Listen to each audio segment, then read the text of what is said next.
অত্যন্ত ব্যথিত অবস্থায় আমি আজকের এই সংবাদ সম্মেলনে উপস্থিত হয়েছি। আমি এখনই হারাগাছের একজন মা, ষাটোর্ধ একজন মায়ের অশ্রুসিক্ত চেহারা, তার কেঁপে কেঁপে বলা, তার বাড়ি ভাঙার যে ঘটনাগুলো, তার ছেলের নিরাপত্তা চেয়ে বলা কথাগুলো শুনে আমি এসে আপনাদের সামনে আমি এখন দাঁড়িয়েছি।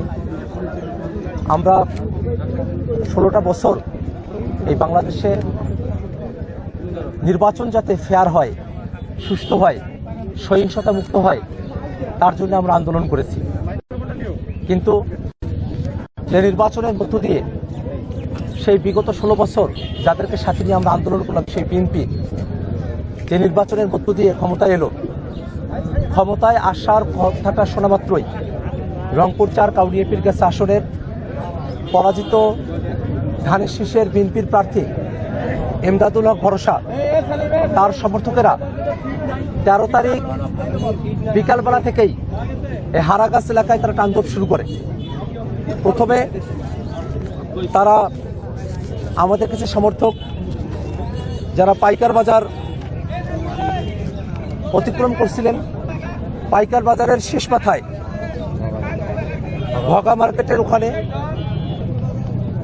আদম, মুস্তাকিম, তানজুল, সাব্বির, ভরসার পিএস সাজু, মুক্তার, এই ভরসার লোকেরা, বিএনপির কর্মীরা, তারা আমাদের নেতাকর্মীদের উপরে আক্রমণ চালায়। সেই পাইকার বাজারের ভগা মার্কেটের ওখানে আমাদের শাপলাকলির কর্মী টমাস গুরুতরভাবে আহত হয়। মনির, নাসিম, শাহজুল এবং মিয়াপাড়ার একজন ছেলে, তাদেরকে গুরুতরভাবে আহত করা হয়, তাদেরকে রক্তাক্ত করা হয়। তখন বিকেল 5টা, 5:15 মতো সময় বাজে 13 তারিখ। সেই পাইকার বাজারে ভরসার পিএস সাজুর নেতৃত্বে আদম, মুস্তাকিম, তানজুল, সাব্বির এবং মুক্তার তারা এই হামলা চালায়। সে হামলার পর থেকে 5-6টি বাইক তো সেখানে ভেঙে ফেলেছে তারা। 2টি বাইক আমাদের হারাগাছের প্রধান সমন্বয়কারী আরাফাত, তার বাইক এবং আমাদের তার ভাইয়ের বাইক এবং আমাদের রুবায়েত ভাইয়ের ভাই রাকিব ভাই, তার বাইক, এই 2টি বাইক তারা চুরি করে নিয়ে যায়। এখনো পর্যন্ত এই 2টা বাইকের কোনো হদিস পাওয়া যায় নাই। তারা জাতীয় নাগরিক পার্টি এনসিপির হারাগাছ পৌরসভার যে কার্যালয়, সেই কার্যালয়ে তারা হামলা করে। তারা আমাদের কার্যালয়ের দরজা ভাঙার চেষ্টা করে এবং আমাদের কার্যালয়ের সামনে থাকা আমাদের যে ব্যানারগুলো আছে সেগুলোকে তারা লণ্ডভণ্ড করে দেয়, তারা ছিঁড়ে নিয়ে যায় এবং পাশের যে দোকানদাররা ছিলেন তাদেরকে তারা হুমকি ধামকি দিয়ে যায়। তারা পরবর্তীতে 3 দিন সে দোকানপাট আর খুলতে পারেন নাই। আমরা অত্যন্ত দুঃখের সাথে খেয়াল করে দেখেছি, সে 13 তারিখ বিকালের পর থেকেই ভরসা বাহিনী হারাগাছে শাপলাকলির যারা কর্মী আছেন, এনসিপির কর্মী, জামাতের কর্মী, তাদের বাড়ি টার্গেট করে হামলা ভাঙচুর শুরু করে। আমরা এই মুহূর্তে যে বাড়িটি পরিদর্শন করেছি, তিনি সুমন স্যার, তিনি আমার ব্যক্তি জীবনে, আমি যখন মাদ্রাসায় পড়ি তখন তিনি আমাকে পড়িয়েছেন, সরাসরি তিনি আমার শিক্ষক। সেই শিক্ষকতার জায়গা থেকে, ছাত্র শিক্ষকের সম্পর্কের জায়গা থেকে তিনি রাজনীতিতে এসেছিলেন, শাপলাকলির পক্ষে তিনি কথা বলেছিলেন। এই কারণে তার বাড়িতে আপনারা দেখেছেন কি ভয়ঙ্করভাবে তারা হামলা চালিয়েছে। বাড়িতে বেসিন ভেঙেছে, রান্নাঘর তছনছ করেছে, 4 ভরি স্বর্ণ এবং 2 লক্ষ টাকা তারা লুটপাট করে নিয়ে গেছে। বাড়িতে বাইক ভেঙেছে, 2টা বাইক ভেঙেছে তারা। এই বাড়িটার আসবাবপত্র সবকিছু ভেঙেছে, কোরআন শরীফ তছনছ করে ফেলেছে।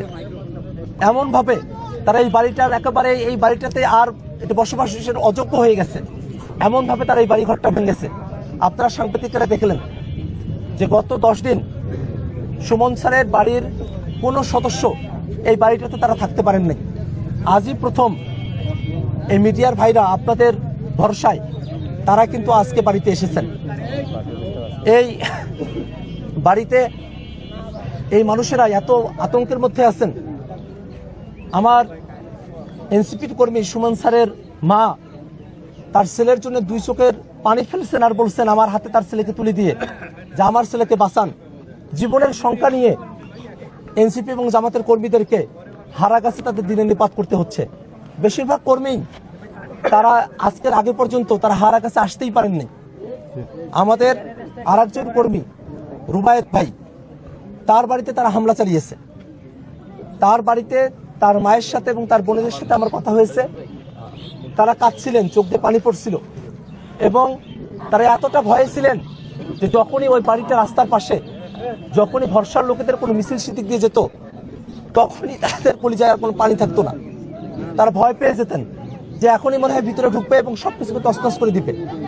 আপনারা দেখেন যে পাশের যে বাড়িটা সুমন স্যারের বাড়ি মনে করে সে বাড়ির গেটে উপর্যুপরি বড় রামদা দিয়ে, বড় ধারালো অস্ত্র দিয়ে সেখানে চোটপাট করা হয়েছে, গেটটাকে তছনছ করে দেওয়া হয়েছে। রুবায়েত ভাইয়ের বাড়িতে যেসব সন্ত্রাসীরা, ভরসার লোকেরা, বিএনপির গুন্ডারা সন্ত্রাসীরা আক্রমণ করেছিল, তাদের মাঝে অন্যতম সন্ত্রাসী আদম, মিলন, মুক্তার এবং পাভেল, তারা সেখানে সন্ত্রাসী হামলা চালিয়েছে। সুমন স্যারের বাড়িতে যারা হামলা চালিয়েছে তাদের মাঝে অত্যন্ত ভয়ানক ছিল বাঁধন, মিলন, মোতালেব ওরফে ফরহাদ। তারা অত্যন্ত ভয়ানকভাবে সুমন স্যারের বাড়িতে হামলা চালিয়েছে।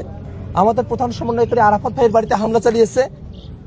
বাবুল, রজু, মুয়াজ্জিন, ফরিয়াটারির যে মুয়াজ্জিন, তারা সেখানে ভয়ানকভাবে তারা হামলা চালিয়েছে এবং আমাদের প্রধান সমন্বয়কারী আরাফাত ভাইকে মিলন নামে এবং অপূর্ব নামে ভরসার বাহিনীর গুন্ডা বাহিনীর দুইজন উপর্যুপরি হত্যার হুমকি দিয়ে যাচ্ছে।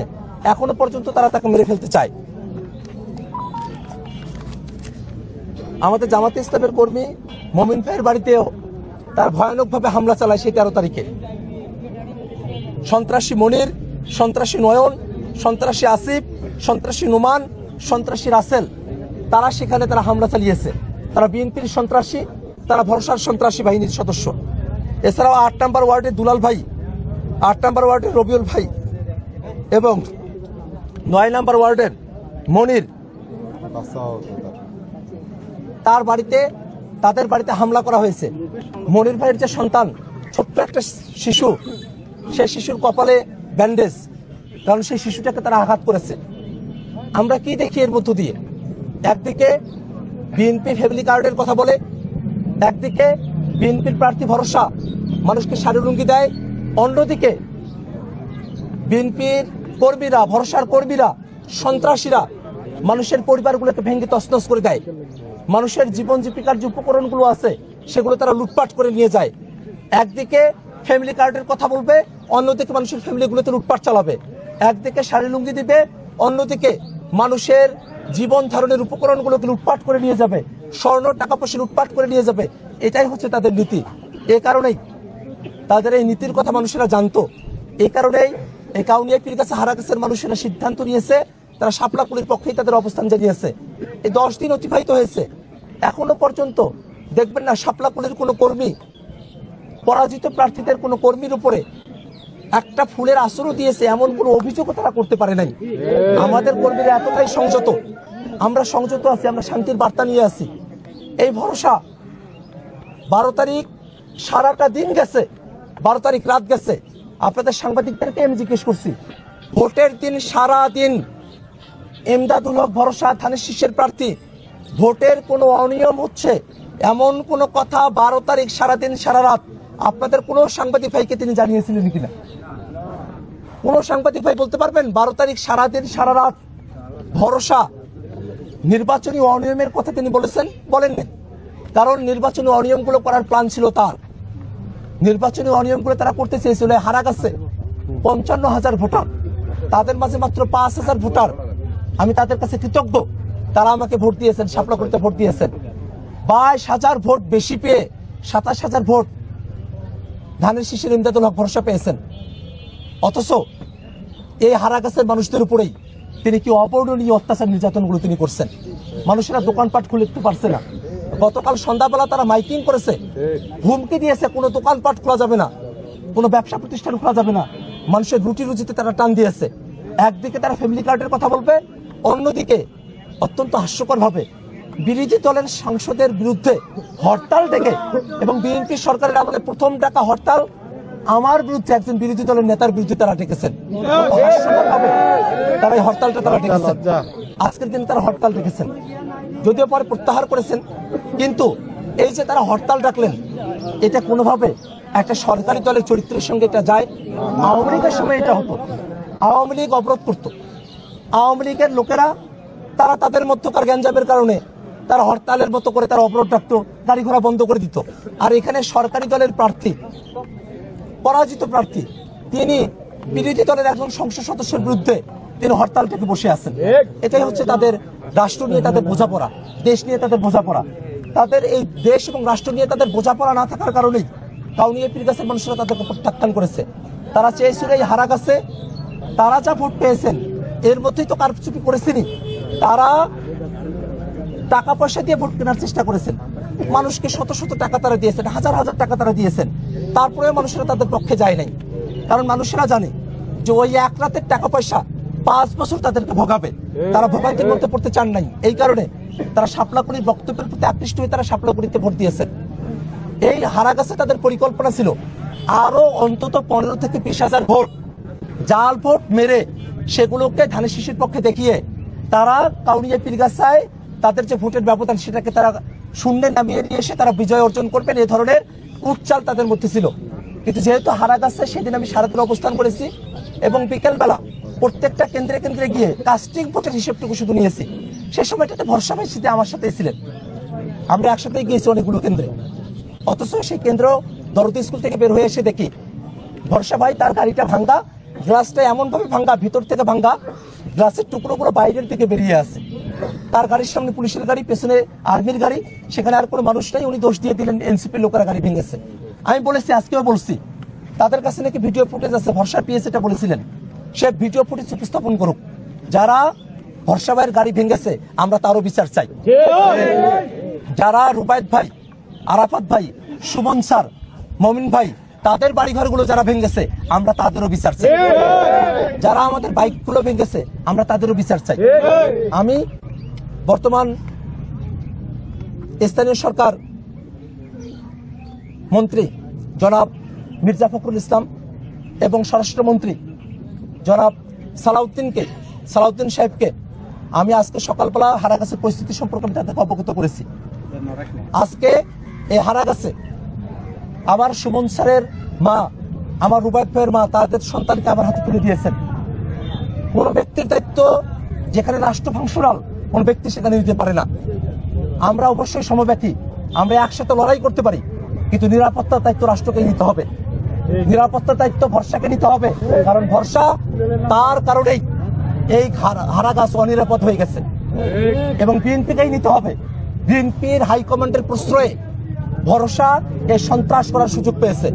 এই সন্ত্রাসী ভরসা এবং ভরসার সন্ত্রাসী বাহিনী তাদের প্রত্যেককে আইনের আওতায় নিয়ে আসতে হবে। অত্যন্ত দুর্ভাগ্যের বিষয়, 10 দিন হয়ে গেছে এখনো পর্যন্ত হারাগাছ পুলিশ অথবা রংপুর জেলা এবং মহানগরের পুলিশ বা আর্মি তারা কোনো সন্ত্রাসীকে এখনো পর্যন্ত গ্রেফতার করতে পারে নাই। প্রশাসন এখনো পর্যন্ত মামলা করা হয়েছে কিনা, মামলা না থাকে তাহলে কি প্রচলিত বিচার ব্যবস্থার প্রতি হীনতা কাজ করছে? আমি অত্যন্ত দুঃখের বিষয়, আমার হারাগাছের নেতাকর্মীরা 10 দিন তারা তাদের বাড়িতে আসতে পারেননি। যারা তাদের বাড়িতে আসতে পারছেন না তারা কিভাবে থানায় গিয়ে মামলা দায়ের করবেন?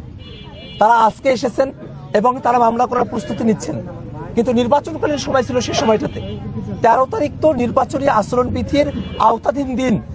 সেই দিন যে সহিংসতা, সেই দিন যে তাণ্ডব, সেই দিন যে সন্ত্রাস, ভরসা এবং বিএনপির সন্ত্রাস, সেই সন্ত্রাস কিন্তু সেদিনের আইনেই, অর্থাৎ নির্বাচন কমিশন যখন দায়িত্বে তখনকার আইনেই তো তাদেরকে তখন গ্রেফতার করার কথা।